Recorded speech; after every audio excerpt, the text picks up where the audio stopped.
Du passé au présent. Propos d'un soir. Carré rouge, la famille Yao. Âme du troisième âge. Mamadou Ben, initiateur de la Coupe nationale. Zobo Sylvain Capedine. Production, présentation, Valérie Ekoué.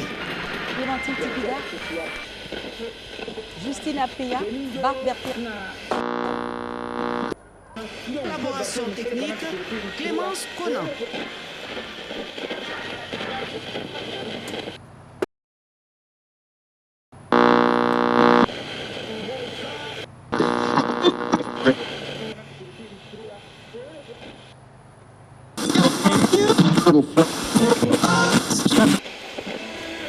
De Radio Côte d'Ivoire, bonjour.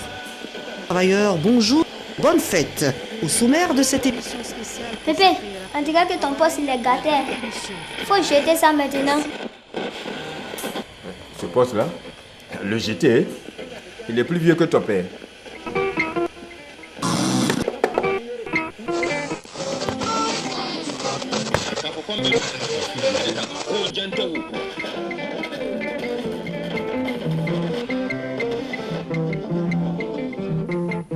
Connais-tu mon beau pays?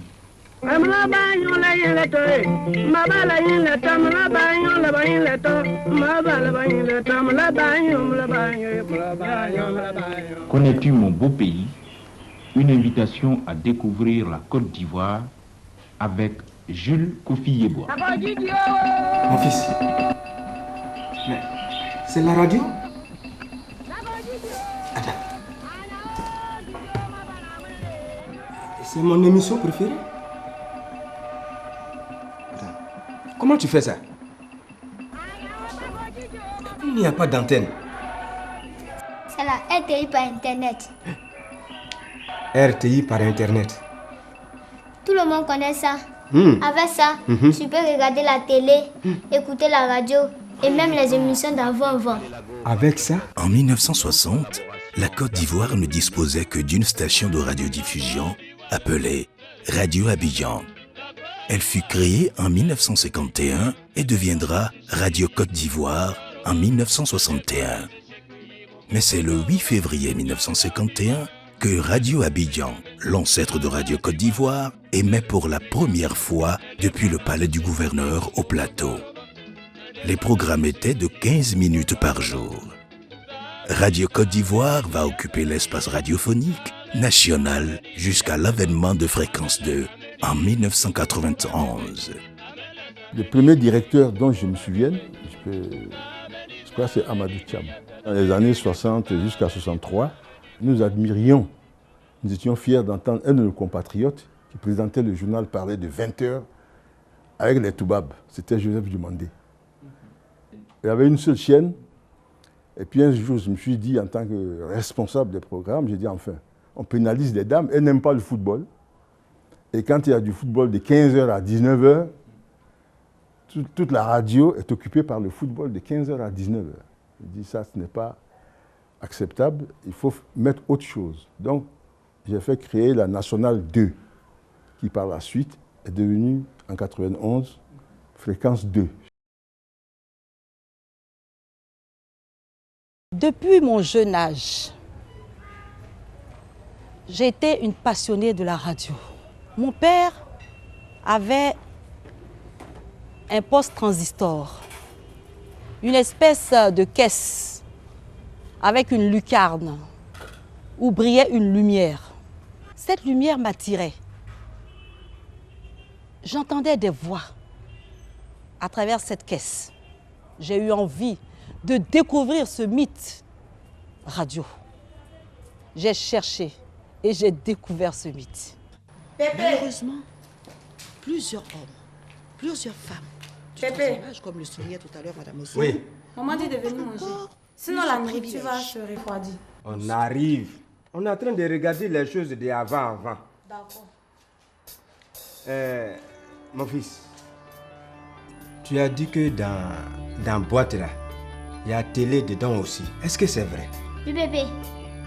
Quand Stade a pris coupe là, en 1965, est-ce que ça y est dedans? la Côte d'Ivoire, sur l'initiative de son premier président, Félix Houphouët-Boigny, va très vite connaître la télé. Le 7 août 1963 démarrait la première émission télévisée en noir et blanc. La couleur interviendra 10 ans plus tard, c'est-à-dire le 7 août 1973. Installée initialement au plateau avec un car vidéo de 12 tonnes comme régie, la télévision va être délocalisée sur son site actuel de Cocody en 1966 avec des équipements neufs et adaptés. Loin d'être considérée par les responsables de la jeune nation ivoirienne comme un objet de luxe coûteux, la télévision sera à leurs yeux un merveilleux et inégalable instrument d'éducation populaire susceptible d'accélérer prodigieusement l'évolution des masses. Après avoir présenté les caractéristiques de la nouvelle maison de la télévision, M. Mathieu Ekra a procédé à la décoration de M. Christophe Nogbou, ingénieur, directeur de la télévision, et de M. Ménard, responsable de l'encadrement et de la formation à l'Okora en France. C'est cette grande école qui, pendant longtemps, s'est occupée de la formation de nos journalistes et techniciens. Le président de la République a procédé à la coupure du ruban symbolique. Remarquez Fatou Sidibé, première speakerine à droite, tenant le couffin qui porte la paire de ciseaux. Ce fut ensuite la signature du livre d'or et la visite des différentes cellules de la télévision.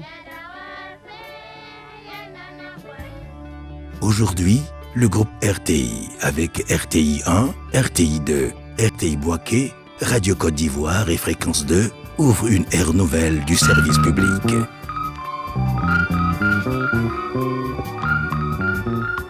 On a connu des Georges Keïta, des Marcel Guillet, des journalistes comme Ambla, Jean-Paul Bro, Serge Paco-Maoulou, Joseph Diomandé, Ben Soumaoro, et je citerai encore Georges Taï Benson, mais c'était des monstres. Les plus jeunes, Fulgence Cassi. Et c'était une télévision où il y avait une concurrence positive. Je vais vous expliquer quelque chose. Moi, quand j'ai fait mon film Barako, que je suis venu à Abidjan, j'ai travaillé pour Georges Taï Benson de 80 à 85. Il y avait Bonjour, c'est dimanche de GTB avec Djira Issouf, avec Barthélemy Nabo, il commençait à peine, avec Georges Kofi à son âme, et puis il y avait nous, la famille de la Sidra. La personne qui m'a saisi au rebond, ça a été Wané. Wané, qui elle aussi avait une émission les midis, et elle me demandait, j'intervenais les midis et tout, puis bon, surtout aux approches de Noël comme ça. Je faisais des sketchs. Et puis Benson, à son tour aussi, il m'a vu, il m'a dit, tiens, écoute, je veux te voir parce que viens avec moi, parce que j'ai une émission qui s'appelle Bonjour, c'est dimanche. D'abord, ça a commencé Nouveau Dimanche. Et il m'a dit, bon, viens animer Nouveau Dimanche, donne au moins 15 à 20, 30 minutes, mais il faut me remplir ça. Je le faisais seul, c'est là que j'ai créé Jackson 2, avec Angèle Nyangoran, dit la tueuse. Et puis, il m'a dit, bon, si tu me crées une équipe pour faire des genres de sketch à tout moment, c'est là que j'ai eu avec Jupiter, qu'on appelait le Grotto à l'époque, on a créé la famille Drap sur Drap. Et le dimanche qui suivait, j'avais le dimanche du studio 302, avec Ful, Aboké, Thiem Taki et tous ces jeunes qui voulaient quand même remonter, vous ne voulez pas dire rehausser la télévision ivoirienne, et c'était une belle concurrence. Le grand prix de littérature de toute l'Afrique noire, Jean-Marie Adiafi.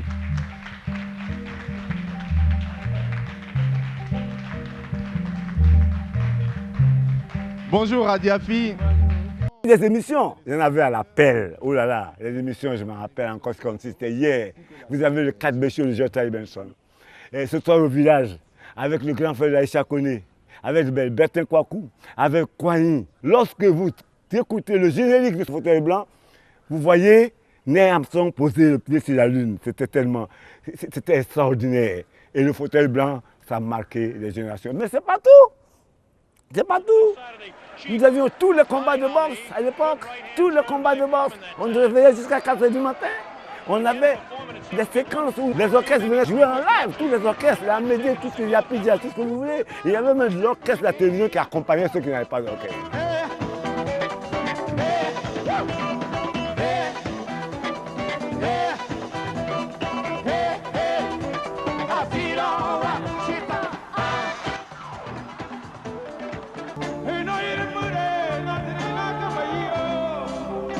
Il y a un vieux film Nous-mêmes, on était petits comme ça. On appelle ça barrage de Kossou. Il faut chercher voir. Est-ce que ça est dedans? Oui, bébé, tout est dedans. Tout. Quand on a pris la Coupe d'Afrique, tu n'étais pas encore né, en 1990. Voilà. Non, en 1992. Est-ce que ça est dedans aussi? Oui, bébé, tout est dedans. Ok, faut pas te fâcher, hein, mon fils. Je vais te poser une dernière question. Quand Oufou Boigny a attrapé l'indépendance, est-ce que ça est dans la boîte là? Oui, bébé. Ça est dedans? Oui, bébé.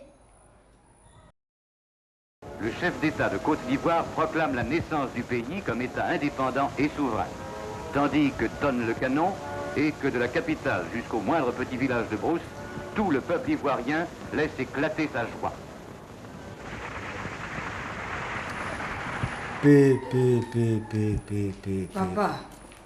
Papa, venez, on va manger. Il faut laisser ton petit-fils avec ces jeux vidéo là. Viens, on va manger. C'est pas un jeu vidéo, hein?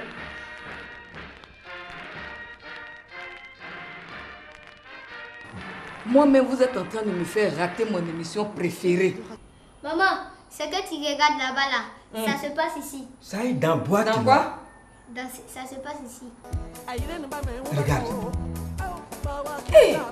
C'est pas ce qui est dans la cuisine là-bas qui est ici. Hein? Mais comment tu as fait ça? Mais... Non, mon fils est trop fort. Mais attends. Nina! Maman! Viens. La candidate numéro 21,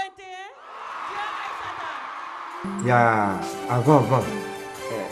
Est-ce qu'il y a un film sur mon village avant là? Est-ce que ça est dedans encore? Pépé, il y a les choses là. Si tu veux voir, il faut partir à la RTI là-bas. Pour les autres choses là, il faut partir à la RTI là-bas.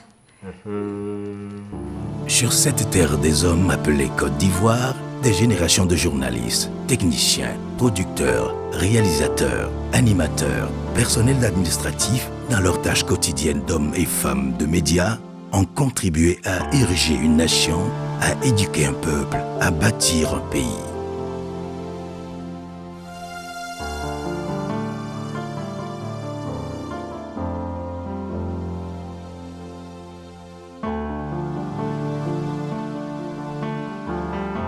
Bravo tout simplement à tous et à chacun.